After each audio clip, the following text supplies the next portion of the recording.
Olá, eu sou a Raquel Duarte e esse é o canal Hora D. Hoje nós estamos aqui com uma figura muito importante que vai ajudar a esclarecer várias dúvidas em relação à reforma trabalhista. Muito obrigada pela presença, Fabrício. Quero te agradecer de coração por você nos ajudar e levar informação para essa galera que às vezes não sabe nem o que está acontecendo direito em relação a essas alterações trabalhistas. Gostaria que você se apresentasse aí para o nosso público. Pois não, Raquel. Primeiro eu gostaria de agradecer esse canal Hora D e dizer que a função da gente é mesmo levar informações e traduzir essa legislação jurídica, deixar acessível para todas as pessoas.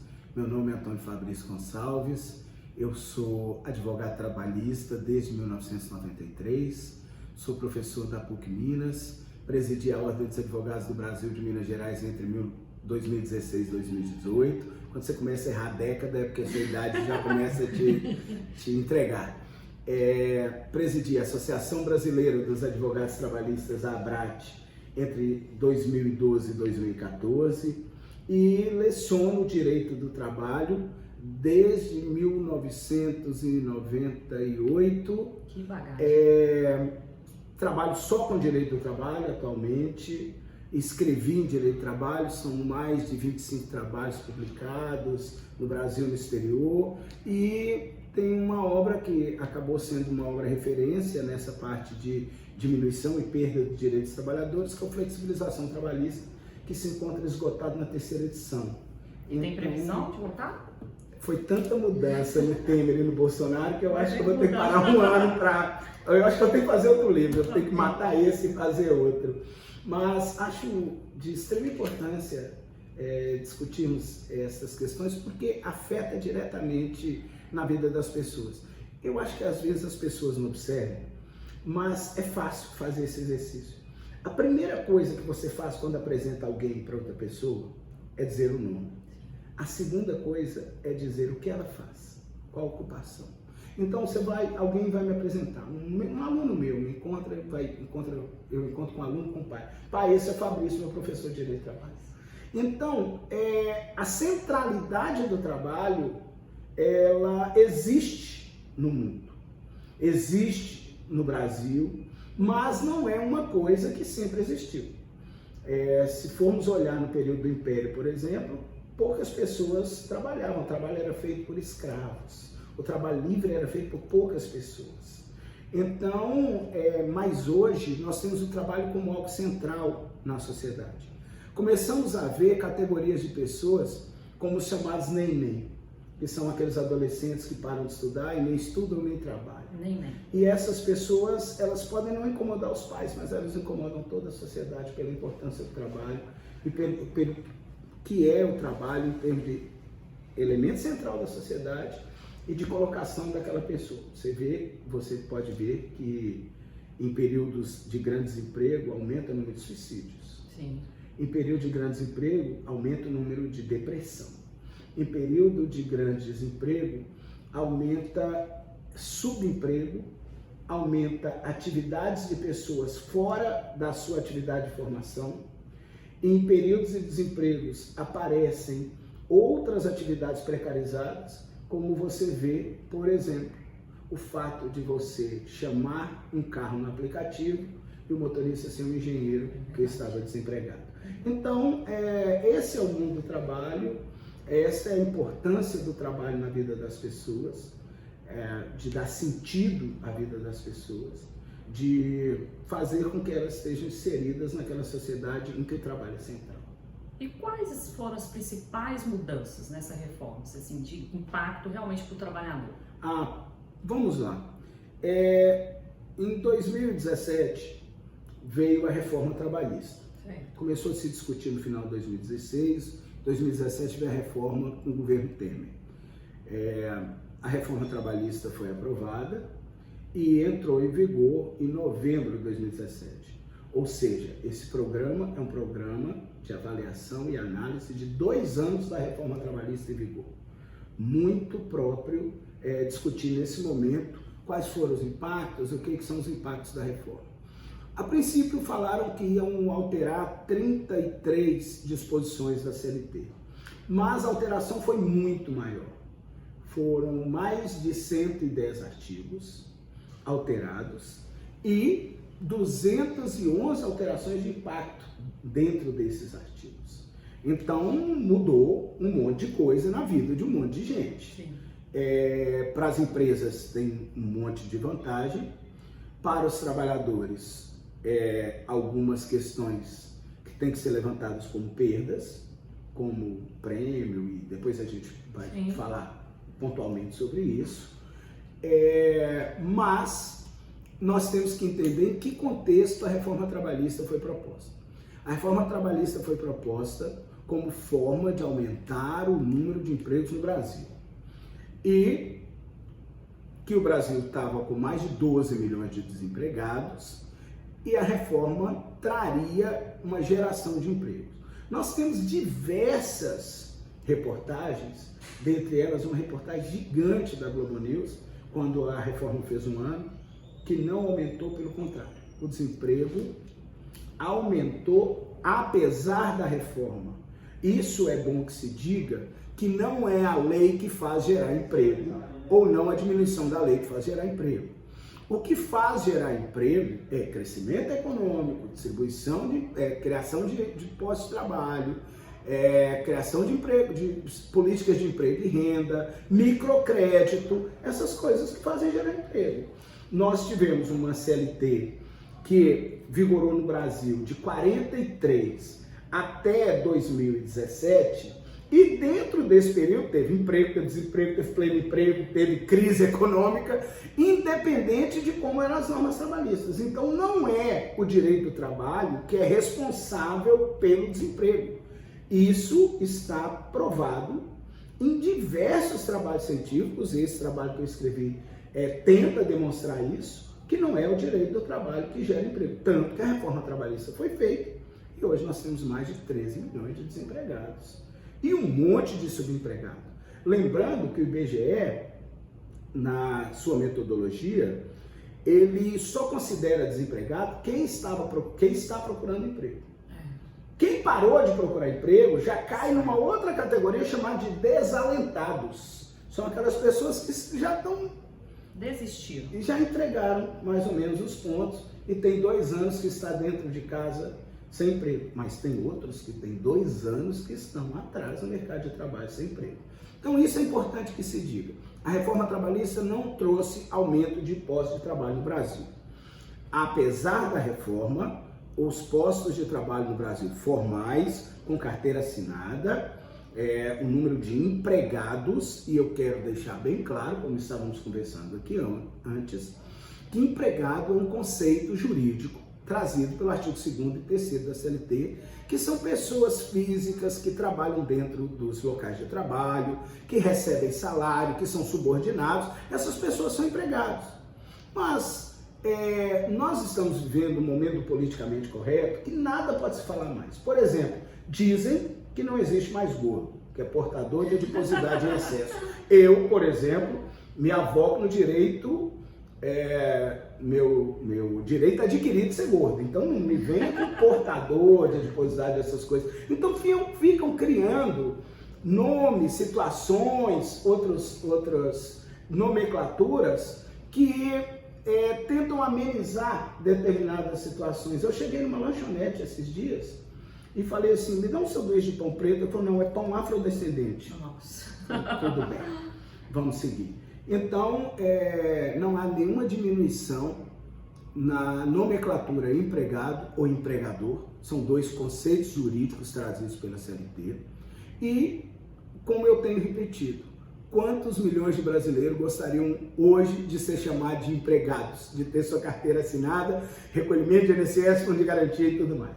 Mas, com relação, saindo dessa questão do contexto e dos efeitos que a reforma trouxe, um deles não foi gerar emprego, isso está comprovado, a reforma trouxe várias e várias alterações que a gente pode tratar aí no dia a dia.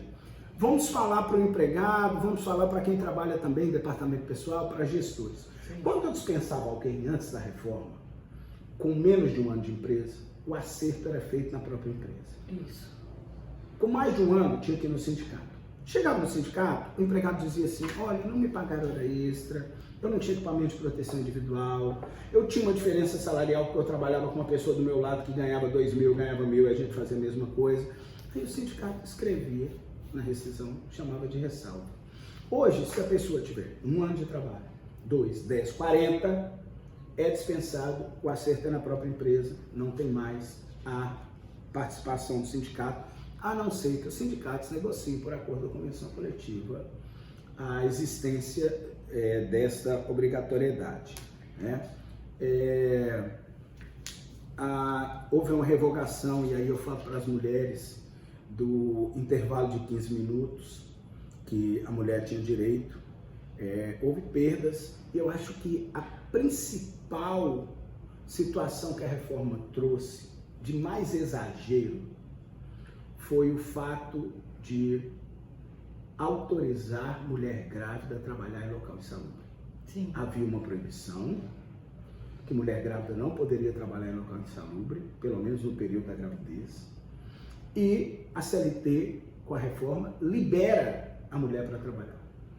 Houve uma ação direta de inconstitucionalidade e o Supremo, por 10 votos a 1, entendeu que mulher grávida está gerando uma vida, vai pôr em risco aquela vida que está ali e que não deve trabalhar em local insalubre. Isso foi retirado, então? Isso, então, foi julgado como inconstitucional e não tem validade hoje na CLT.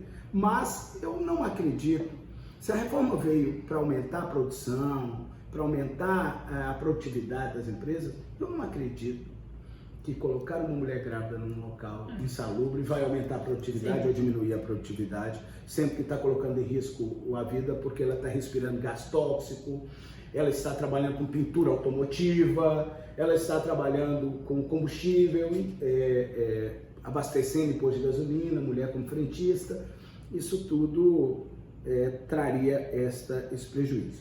Fabrício, deixa eu só voltar nessa primeira colocação que você falou da rescisão. Na sua opinião, isso foi uma perda para o colaborador, para o empregado? Dessa questão de eu não ter mais o sindicato ali do meu lado para eu demonstrar? Na verdade, isso não te retira o direito de você procurar a Justiça do Trabalho e buscar suas perdas. Mas a assistência do sindicato, a ausência da assistência do sindicato é uma perda sim. Eu vou te dar um exemplo meu. Eu lecionei em uma universidade e essa universidade, ela reduziu o salário de professor, não pagava adicional noturno. Quando eu tinha mais de 1 ano, quando eu pedi demissão, que eu fui no sindicato, eu vi a quantidade, professor de Direito do Trabalho, vi a quantidade de direitos que estava suprimido de questões que eles não cumpriam dentro do contrato de trabalho. Você tem todo o conhecimento, né? Então, se para mim foi útil, acho que seria útil para todos os trabalhadores. Não que eu me sinta superior, mas por ter uma vivência na área. Sim. Tá? Continuando, Raquel, hoje prevalece o negociado sobre o legislado. Isso foi dito muito. O que é isso? Isso parece um termo que mora no castelo de Grayskull, da Frozen, mas não é. Negociado sobre o legislado quer dizer o seguinte: se o sindicato negociar, pode ser abaixo da lei. Então, se for um sindicato que vai negociar no acordo coletivo determinada questão, só respeita os direitos constitucionais. Então, hora extra não pode ser menor que 50%. Mas todas as outras questões que não estão na Constituição, no artigo 7º, podem ser negociadas para baixo. E a outra coisa agora é que o acordo coletivo sobrepõe a convenção coletiva. Então, eu sou professor particular, leciono numa universidade. Tem a convenção coletiva dos professores. E eu leciono. Vamos pegar um outro exemplo, porque eu estou num caso concreto. Um professor leciona em uma faculdade que tem um acordo coletivo muito fraco. E existe a convenção coletiva do Sindicato dos Professores que traz um monte de direito. Vai valer o acordo sobre a convenção. Então, agora, os sindicatos que perderam a contribuição sindical passam a ter mais responsabilidade do que eles tinham com o enfraquecimento da questão da arrecadação. O sindicato vai ter que se reinventar, vai ter que sair da zona de conforto. Vários sindicatos fecharam, é bem verdade. E essa questão, então, agora não é mais obrigatório a contribuição para o sindicato? Não, porque antes vinha até descontando, né? Isso, acabou o imposto sindical. Outra coisa que alterou é no caso de acidente de trabalho e caso de adoecimento, em que algumas pessoas no trabalho, elas perdem um membro, um dedo, um braço, ou às vezes morrem, como foi o caso do estouro de uma barragem em Minas Gerais, que as pessoas estavam no local de trabalho almoçando e morreram. A CLT trouxe faixas para essa indenização. Então agora, se a perda é leve, a pessoa vai ter direito de 3 salários seus, ou 5, ou 10, em caso de morte, 50 salários da pessoa. Imagina alguém que ganha R$1.000, trabalha num lugar, cai um teto em cima da cabeça dele, ele morre no local de trabalho e a família vai receber de indenização 50 mil. Então há teto de indenização, existe uma ação direta de inconstitucionalidade, na verdade 3, e essas ações diretas de inconstitucionalidade estão discutindo se é ou não constitucional limitar o valor, se a morte tem preço, se a morte tem limite de preço. Tá? Foi criado também um tipo de trabalho que é o trabalho intermitente, que pode contratar pessoas por períodos esporádicos, assim, final de semana só. De dias? Dias diferentes, okay. Contratação por dias. Entende-se também que precariza as relações. Esses dias eu vi uma lanchonete oferecendo um trabalho, com base no trabalho intermitente, a R$ 4,85 a hora, para trabalhar no final de semana. Então, abriu essa possibilidade. R$ 4,85 a hora, respeita o salário mínimo hora, mas é muito baixo. Qual foi uma das vantagens que o governo trouxe como positiva para a reforma? Férias. O que em relação a férias? Partir férias de 3 vezes. Então, antes o trabalhador ou tinha 30 dias de férias, que vendia um terço, 10 dias, ou tirava, ou em algumas situações dividia férias coletivas, mas normalmente férias. Só que o governo poderia ter trazido de forma melhor essa questão das férias. Porque ele podia ter trazido que você podia dividir férias de 3 vezes em 10. Um período, pelo menos, tem que ser no mínimo 14 dias. Então, se você tira um período de 15, você vai ter um de 10 e outro de 5. 5 dias de férias, eu como advogado, saio 5 dias de férias, no primeiro dia eu ligo para o meu escritório, no segundo dia eu confiro o processo, no terceiro dia eu ligo para alguém para saber se saiu uma sentença, no quarto dia eu deixo o telefone no hotel onde eu estou passando férias, no quinto dia também, e aí eu volto. Então seria assim, um período de 14, não pode ser menor que 5? Não, vamos supor, 15, 10 e 5, ou 15 e 15. Mas aí poderia ser tipo 14 e 7 com 8? Por exemplo. Pode? Pode. Não pode um período ser menor que 5 também? Não pode. Não pode. E nessa questão também, a empresa ela vai pagar ali, se tirar 5 dias, aí vai receber aquelas férias 5 dias. Mais um terço. Ok, tá mais bom? Um terço do 5. E outra coisa que acabou foi o pagamento de horas de deslocamento, casa-trabalho, trabalho-casa, quando o local é de difícil acesso. Então, alguém que trabalha numa mina, em Macacos, por exemplo, quando sai da estrada e pegava uma estrada de terra e andava meia hora para ir, meia hora para voltar, isso era contado com jornada de trabalho. Hoje não é mais. Acabou. Mesmo a empresa buscando, né? Essa empresa... Principalmente se a empresa buscar, porque o local não tem ônibus para ir nem para voltar. Por que se pagava essas horas? Porque o local é de difícil acesso, não servido por transporte público e limita o empregado. Então, se o empregado recebe uma ligação, sua avó faleceu, ele não tem como sair de lá, só hora que o ônibus da empresa sair.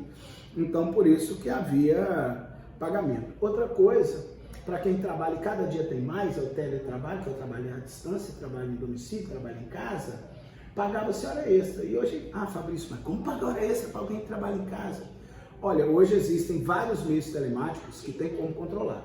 Se eu trabalho em casa falando o tempo todo numa televisão ou conectado o tempo todo, se eu fiquei 10 horas trabalhando, se eu estiver em casa ou na empresa, são 10 horas da mesma forma. E tem jeito de eu logar, deslogar, saber se eu estou na rede, se eu não estou. Então, caiu essa questão. Agora, o maior impacto de todos foi a ampliação da terceirização. A reforma trouxe a possibilidade de terceirizar a atividade fim. Porque como funcionava antes da reforma? Eu podia terceirizar a atividade meio. Eu produzo calça jeans, tenho uma fábrica. Aí eu terceirizo portaria, segurança, limpeza, alimentação, vigilância, assessorista. Isso é atividade meio. Mas eu não posso terceirizar a produção. Hoje é possível que uma empresa não tenha nenhum empregado. Então hoje a empresa pode terceirizar 100%. Das atividades, é claro que há uma discussão jurídica sobre essa questão, se há controle, se não há, como que isso funciona, se daria um vínculo, mas a atividade fim pode ser terceirizada hoje. Há essa possibilidade de terceirizar a atividade fim. E, por último, acho que é bom dizer a questão do banco de horas, da compensação das horas. Hoje, o empregador pode fazer com o empregado diretamente a compensação do banco de horas em 6 meses. Antes tinha que ser por acordo ou convenção coletiva,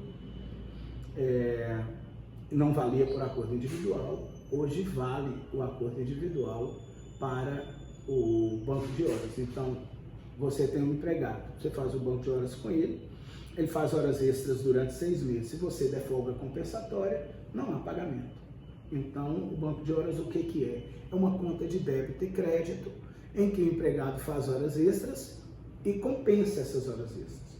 Caso, ao final de 6 meses, não compense, ele recebe como hora extra e não como folgas compensatórias. E em relação ao banco de horas, Fabrício, eu li um pouco também, fala aquele período que o funcionário às vezes, já deu o horário dele, só que ele está tomando café ou está se preparando para ir para a aula. Isso, na verdade, não é considerado para banco de horas, Aquela que ele já saiu. Ele está usando as dependências da empresa, mas para outros fins. Os primeiros 5 minutos que antecedem a jornada e os 5 minutos finais da jornada são desprezados como hora extra. Okay. Então, quando ele chega e bateu o cartão de ponto, por exemplo, 7h55, e ficou trocando de uniforme, pegando material, tal, esses 5 minutos são desprezados. O que ultrapassa 5 é hora extra. Ok? 5 antes, 5 depois, no total de 10 se despreza. Fora isso, é contado como hora extraordinária, como hora extra, e tem que ser pago no mínimo 50% sobre o valor da hora normal. Se a convenção coletiva falar que é 100% ou 70%, que siga a convenção coletiva. Se, como eu disse, tiver um acordo coletivo, hoje é o acordo que sobrepõe sobre a convenção. Então, esses são alguns pontos que vieram com a reforma, mas depois da reforma ainda veio outras alterações sobre controle de jornada, sobre ponto, sobre grupo econômico de empresas, sobre carteira de trabalho virtual, o que eu sou muito contra, porque eu acho que uma das formas de demonstrar a cidadania do trabalhador é a carteira de trabalho. Aquelas pessoas que trabalham e que moram em bairros mais violentos, quando a polícia chega para dar uma geral, se ele mostra a carteira de trabalho, ele evita aquela geral. Então, eu acho que a carteira de trabalho, e a carteira de trabalho é o único documento do Brasil de identificação válido que não se paga para tirar. Identidade paga, carteira de motorista paga, carteira profissional de conselho profissional paga e carteira de trabalho não paga.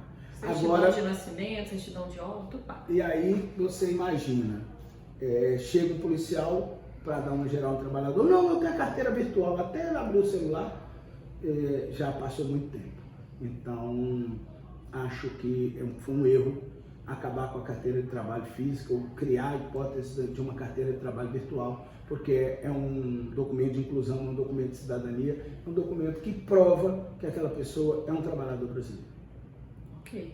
E assim, pessoal, olha o tanto de informação que o Fabrício está deixando pra gente aqui, né? Assim, você está esclarecendo muitas coisas, tá, Fabrício? Então, muito obrigada mesmo.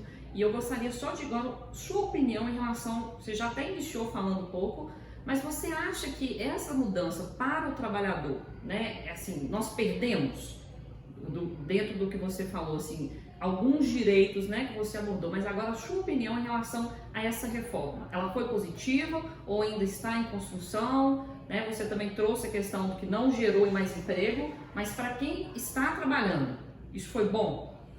Olha, para mim, o grande problema da reforma, e que eu não abordei aqui, mas você me deu essa oportunidade de falar no final, foi reduzir a possibilidade dos trabalhadores buscarem a justiça do trabalho no que não foi pago.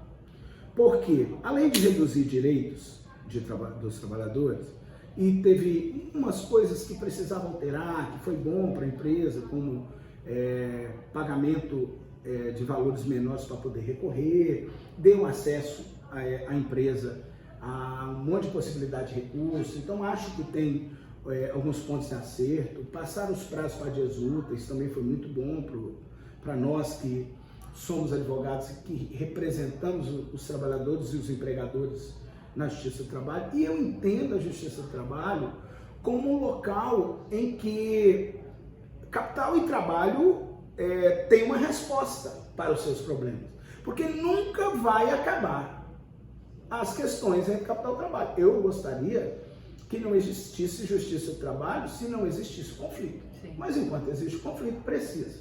Para mim, Raquel, a maior perda foi a diminuição do acesso, em que o empregado hoje, quando perde, tem que pagar perícia, tem que pagar valores. Então, isso foi uma perda sentida e significativa. Isso você está falando assim, quando, por exemplo, eu, trabalhadora, entrei na justiça, perdi essa causa. Então eu tenho que arcar. Agora, e não tinha que pagar nada.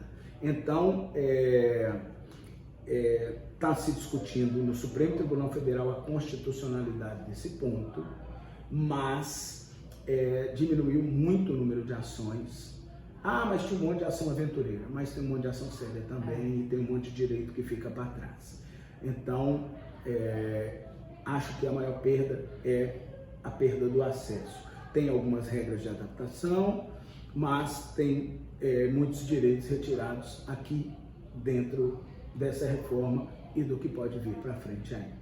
Tá? Não, aqui só agradecer, foi um conteúdo sensacional, você esclareceu várias dúvidas minhas e com certeza do público que segue o canal, só gratidão.